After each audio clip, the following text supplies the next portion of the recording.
This podcast contains graphic subject matter and is meant for mature listeners only. Previously on Bardstown. He said in an interview somewhere or something that he didn't feel welcome. And even if he wasn't comfortable searching with us, if that was the mother to your child, someone you're supposed to love, wouldn't you get up your own search and go search to wherever you think she was at? I never understood that. Crystal Rogers disappeared on July 3rd, 2015. It was 2 years after Bardstown police officer Jason Ellis was killed, 15 months after the murder of Kathy and Samantha Netherland. 10 days after she vanishes, the reward for finding Crystal reaches more than $70,000. And Brooks Houck, Crystal's boyfriend and father of her youngest son, speaks publicly for the first time with Nancy Grace. I'm 100% completely innocent in this. I want the emphasis to remain on Crystal's safe return. But Brooks Houck is about to do a lot more talking. You know, I've taken 17 years of my life, and I feel like I've worked hard to get a good education. I've worked hard all these years. I've built a nice life for me and my family, and now my whole family's name is trashed for something that's completely not even tied to me. That's where I'm at right now. I'm Shay McAllister. This is Bardstown. We love you, and we're never going to give up. We're going to keep searching, and we'll take care of your kids, and she knows we would do that.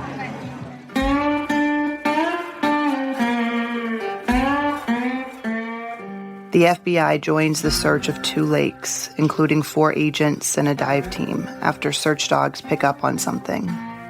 Then Deputy Sheriff Ray Penaroa is hoping for leads. We're searching this body of water because there was an interest with some canines, and we're following up on it. They're actually running sonar, and we'll be out here today and hopefully locate something or get us a lead.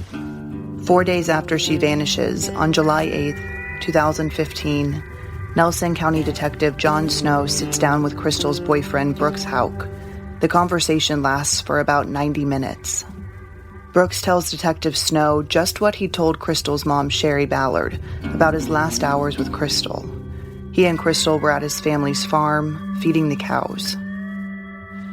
You fed the cows, and then you come back out and you walked the road, right? The road that goes to the... Yeah, after we come back out from walking up through here.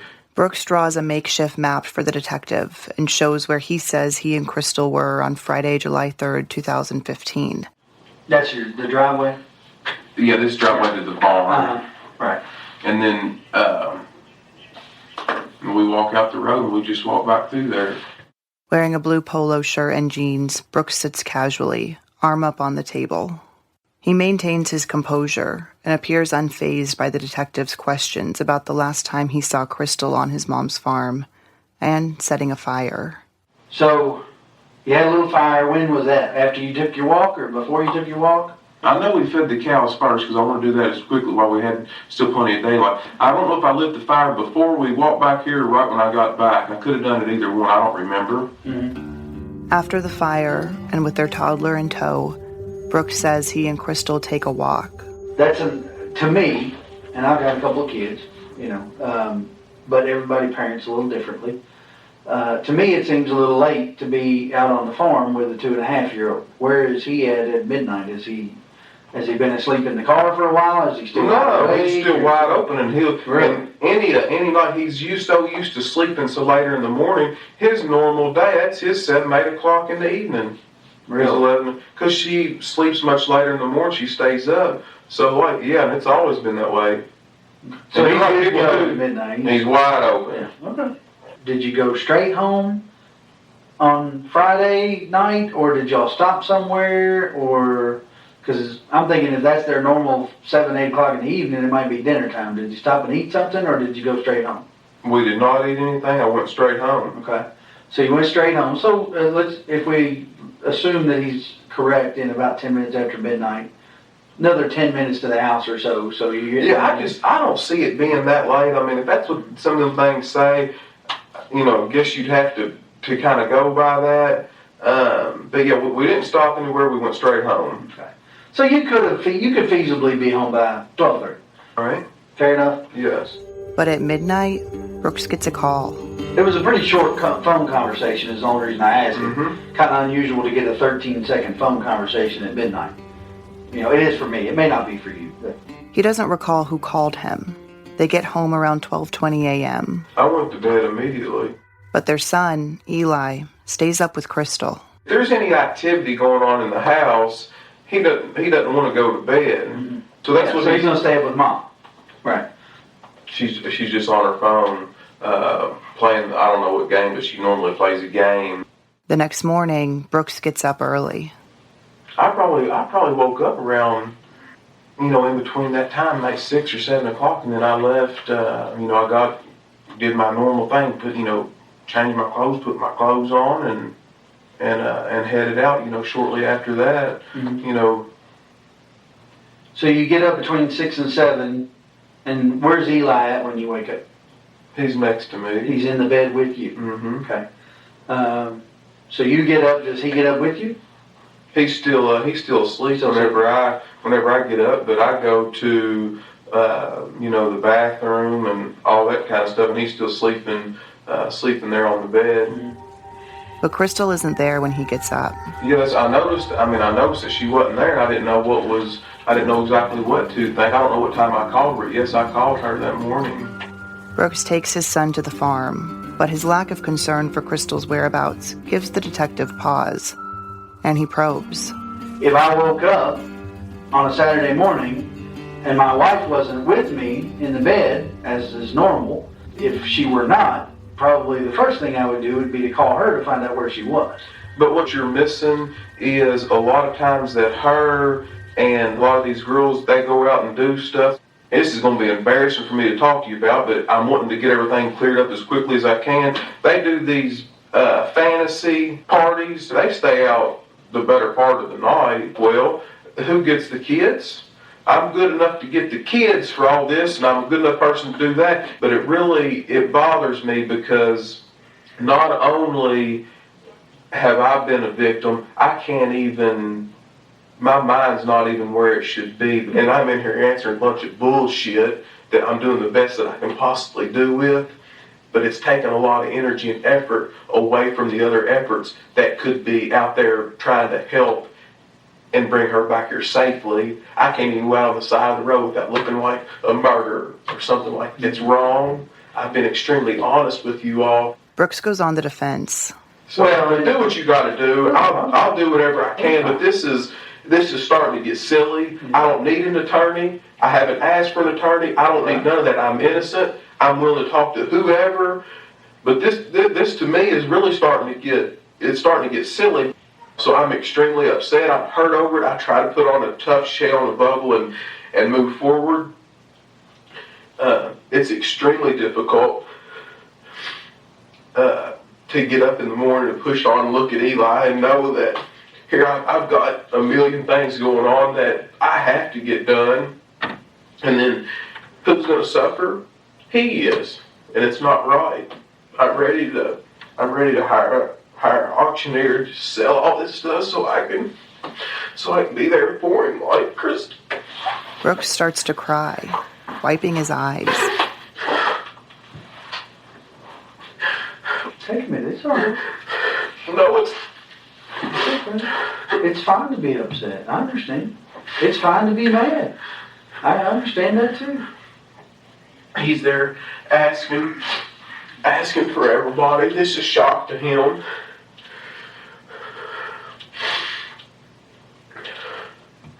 It's okay to be upset by it. I understand. It's okay to be upset at her family. They're yeah, but their emotions are so shot right now, and I can understand it. And I don't. If that's how they want to end. That Saturday evening for 4th of July, Brooks and his son head over to his uncle's house with his mom, Rosemary Houck, for dinner. But he says no one asks where Crystal is, and they leave the family gathering before the fireworks start.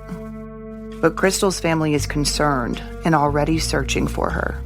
On Sunday, Brooks runs into Crystal's mom. I met her mother at the gas station somewhere. One of them days. Mm-hmm. Her mother, Sherry, Mm-hmm. Crystal's mother, Sherry, came up there to my window and asked me if I'd seen Crystal. I had Eli with me then, of course, had him with me all the time. And she wanted to look at Eli. She said, "Where's Eli?" I said, "Right there." And then she spoke to him and she looked at him and said hi, and he said hi, and that was it.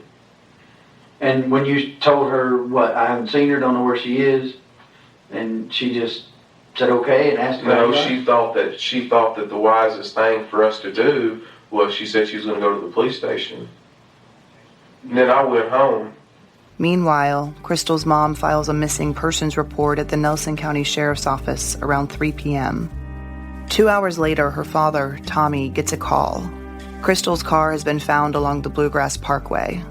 Tommy goes and uncovers her keys, phone, and purse inside. Brooks tells Detective Snow that he wasn't concerned until Sunday because she'd, quote, done this before. What do you think happened? I'm shocked. I do not know. I guess the biggest problem that I have is that most women are not going to walk away from their purse and their cell phone in the car. I agree with You you. know what I'm saying? If she were going to walk to go find help or something, she would take her phone even if it was dead. She wouldn't. My wife wouldn't leave her purse anywhere for any reason. So I can't figure why she would walk away from the car and leave the purse there. When we took the bloodhounds up there, I mean, they had her things that you provided us for scent, and they said it was as though she was not even there. I can't explain that. I don't understand what that means. I don't know why, if it's her car and she leaves in it sometime Friday night, why does it appear to the dogs that she's not even there? I agree with you. This same set of bloodhounds tracked her in the car from 49, and they had never been to your mom's farm before, tracked her scent all the way down 49, turned on Balltown Road, and turned on Pascal Ballard as though they were following your car. So I know the dog's not defective. That's right. Because they're following her scent, and they don't know where your mom lives. They've never been there before. So the dog's nose is not defective. So when the dog doesn't even try to find her on the parkway where her car ends up, it's just very odd to me. And I can't figure out why they wouldn't find any scent of her at all if she walked one way or another. It would have picked it up. Detective Snow asks who could have hurt Crystal. Maybe someone Crystal evicted from one of Brooks' rental properties. I mean, as far as I know, she's a well-likable person. Right. I know that she's done a few evictions with some folks, got a few people upset, but... Were they messy evictions? I mean... Like threatening? I mean, there's never a good eviction. Right, but I mean, it's just normal business. But I can't think of anything. She's a likable person. I can't think of anybody who would want to harm her. But then, the interview is interrupted when Brooks gets a call from his older brother, Nick Houck, the Bardstown police officer. Can I get this? Sure. Hello? I'm up here. I know that you didn't know. I'm up here in this interview with the Detective Snow. I've been up here a good little while. I'm filling out this statement here and everything. Are you telling me that's what I need to do? I'm not. I know that. But the way that I look at it is, I'm innocent. I ain't done nothing wrong. Well, I know you told me innocent people have got jammed up, but if you're telling me to leave, I'll get up and leave. If you want me to, I know I'm going through a lot, but I'm trying to get this guy to help me. I don't think she's ran off with some other guy. I don't believe that. You can't make me think that. No. Yeah, so do I. I'll do exactly what you're telling me to do right now. You want me to get up and leave? Man, I don't think these people have got it vindictive just to skin me for no reason. Man, this is not their family. This is not. All right, thank you. He thinks y'all gonna fuck is what he thinks. I don't know who he is. Nick, my brother. If you want to go, you're free. No, I know that, but I'm not. He just said just to keep sitting up here, to give a statement, do an interview, whatever I got to do it. But he said, no, just to keep letting them just beat you to death over this right here. Just ask what you got to ask and let you know. But news of that phone call eventually gets back to Bardstown Police Chief Rick McCubbin and goes against everything his oath of ethics stands for in his department. Nick wasn't being questioned, no. But what really got my Irish up was the fact that he called his brother and I guess, kind of encouraged him to leave, to get out of there. And sure, again, let me use the example. You and your friend could call you and go, and Jessica, you need to shut up and leave. Nothing I can do about it. But your friend's not a cop. Your brother's not a cop. And I told him, I said, that's not how this profession rolls. You don't get to do that. I don't care if you're looking out for your brother or not. You don't get to do that. So that was, part of it. And I don't know that, and a lot of people, I think, thought Nick knew something, so he was giving his brother the heads up. I listened to the tapes. Nick didn't know a thing. Nick didn't know a damn thing. He just looking out for his brother and told him to leave. Clearly, it was time to talk to Brooks' brother, Nick Houck. But according to Chief McCubbin, Nick is none too eager to help out. Sheriff Ed Mattingly at the time came over to my office, and I remember him coming down the hall because we were in the same building, and basically a wall and a door divided us. And I remember him coming through the little short hallway into my office, and he was kind of a reddish-haired guy to begin with, but man, he looked like a red granny apple. He was so red. I said, "What's up?" I knew something was coming, and that's when he told me that he said, "We're trying to get Nick in here, and he's not cooperating." He just went off on me, and should have. And I said, "Well, we'll fix this. We're going to fix this right now." And that's when I gave him the direct order: get out of my office, walk your ass over there, and you're going to cooperate. I can't do that with you as a civilian. You plead the fifth, you can do whatever. But when you're a police officer, we don't have that luxury. We do not. We took an oath. We don't have that luxury. If the investigators say we'd like to talk to that officer, we're going to talk. Begrudgingly, Nick sits down with two Kentucky State Police detectives. They tell him they know that after Brooks left his police interview, Nick met up with him, and they probe him on the details. Just want to make sure you understand you're not under arrest, okay? I want to make sure that's Oh, I know that. I know that. So that night after you called your brother and told him to leave, or told him to be careful or take care of himself, et cetera, did you all meet up anywhere? Not that I recall. I don't think we did. Well, you talked about the videos out there at your at the house on the corner of Pascal Ballard. That video does show you and your brother going out there, arriving at the same time, right behind each other. We got witnesses that said they remember passing both of you out on 49. One right, he was in front, you were behind him. We didn't make a special trip out there together, if that's what you're getting at. I mean, that's just a coincidence that y'all showed up at the same time to go out there. And then y'all were out there till right at 11:22. You start out and stop down at the end of the drive, back up, and then y'all leave out together. What's that name you said? I backed up, or you started down the drive and stopped, and then backed back up the hill a little bit, and then I guess I don't know if you're waiting for him or what, but y'all left together. I don't remember that, but well, I mean, we know you arrived together and you left together. We know that. Which kind of leads us to the issue with the cruiser here. Okay. We got some issues. Okay.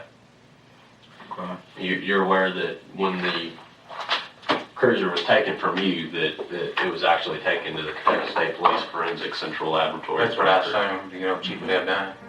In that interview on July 15th, 2015, detectives also revealed to Nick they found bodily fluids inside his police cruiser, the day after he and Brooks leave the station together and drive to their mom's farm.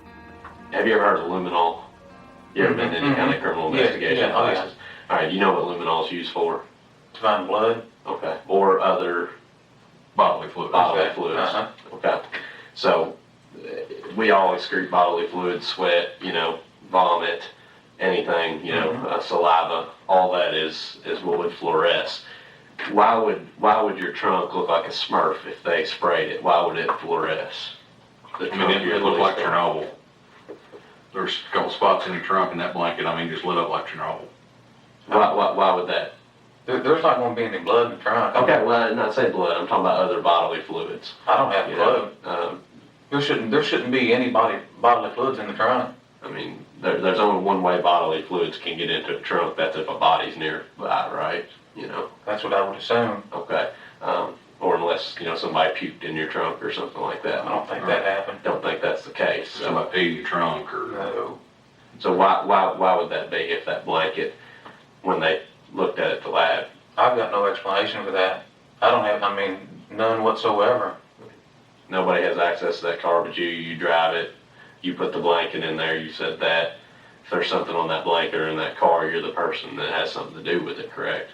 The officer, out of uniform, in a white t-shirt, stays calm, but believes that someone is making up what they found in his trunk. Well, I would assume, but Okay.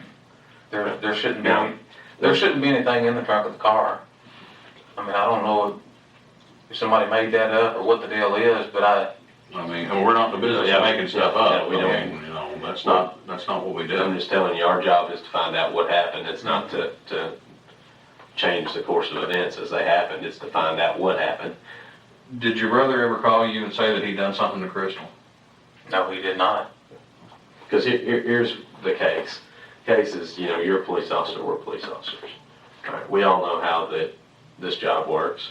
I don't believe in coincidence after having this job. I don't know if you still do or not. Not much. So I don't think that we're dealing with a type of person here that's a bad person. I think we're dealing with somebody like you that's coming forward and trying to be cooperative. Mm-hmm. But then again, I think you're somebody that would protect your family in a case like this.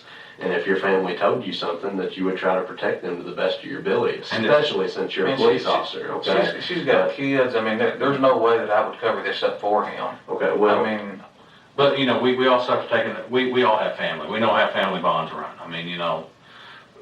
Family's family. You've got your work family, and you've got your real family. Mm-hmm. There's things that people have done in the name of family that have been in positions that you would just kind of scratch your head to think, well, why would they do that? But it was all out of love, for the family.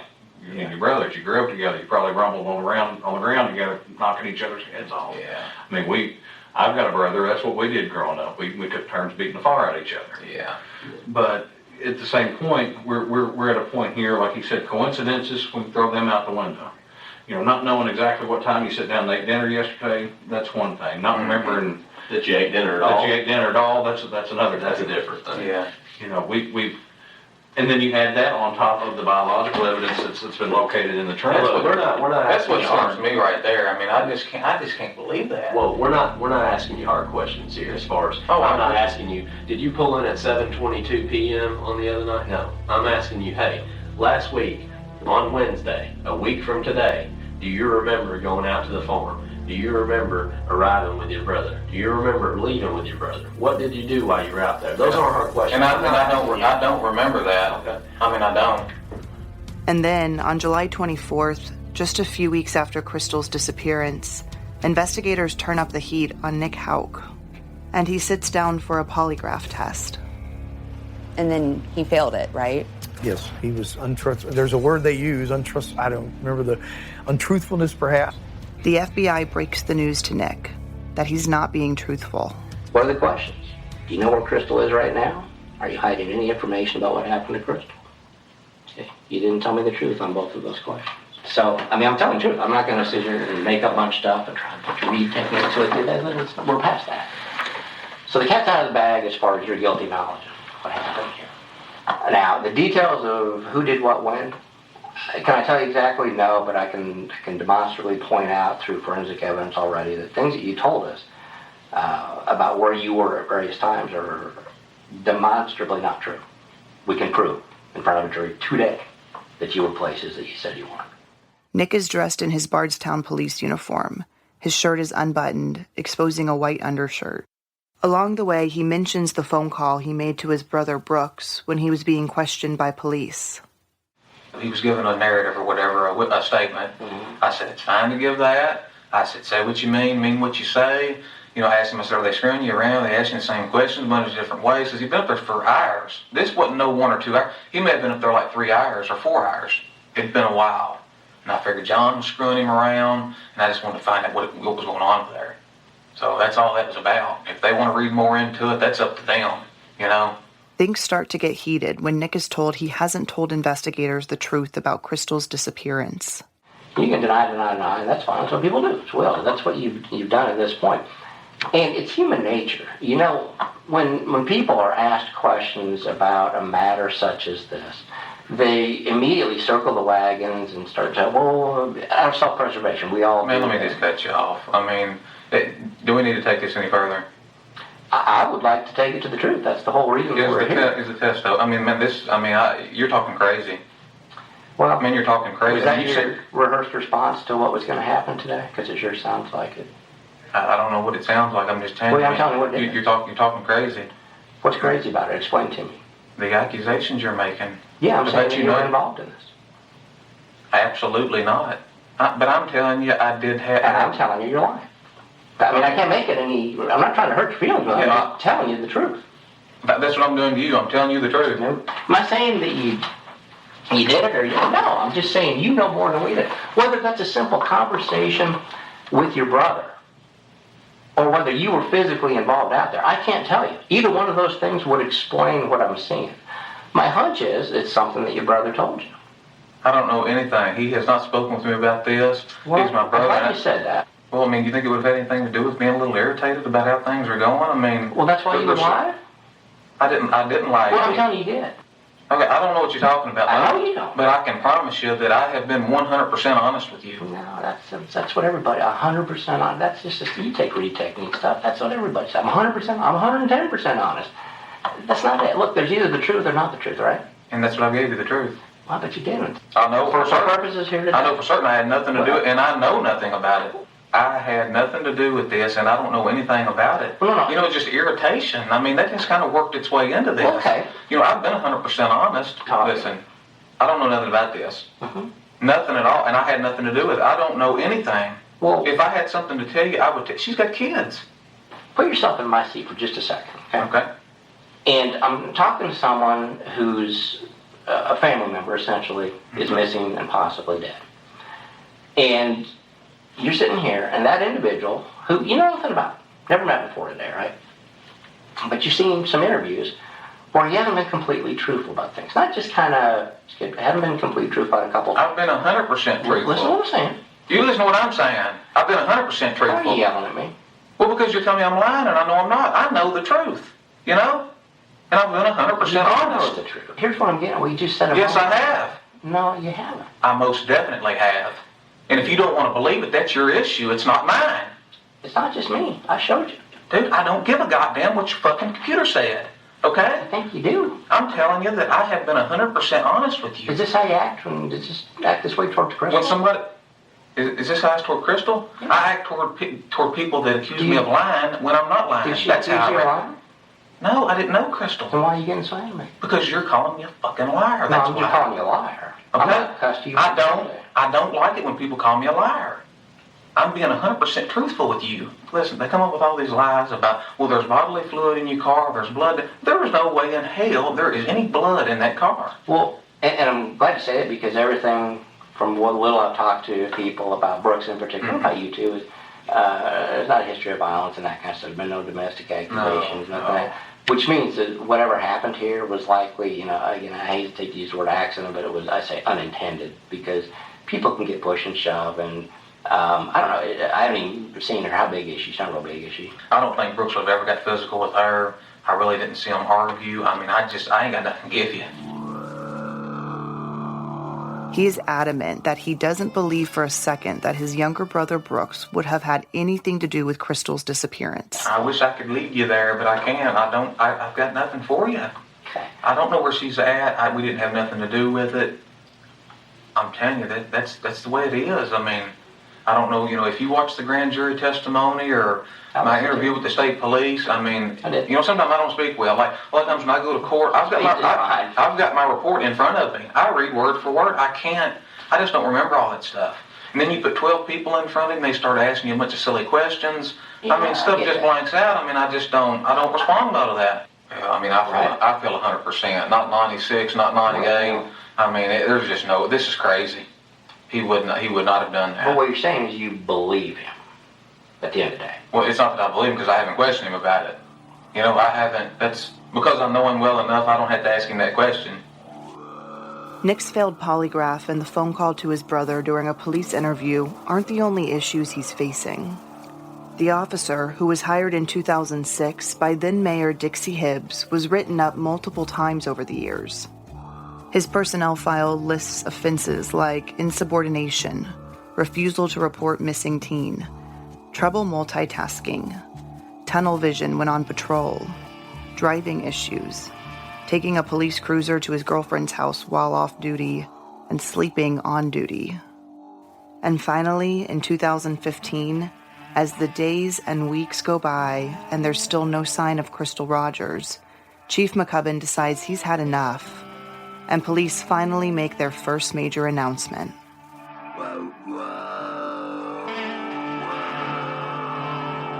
Next time on Bardstown. This is probably not a 50-piece puzzle. It's probably 1,000, 2,000-piece puzzle. This is the magnitude of a case that we're working. But surely we're still doing piece by piece that eventually that puzzle will work itself. I don't let Brooks Houck scare me. If I'm going to die tomorrow, I'm going to die. That's just how I look at it. Ask me no questions, I'll tell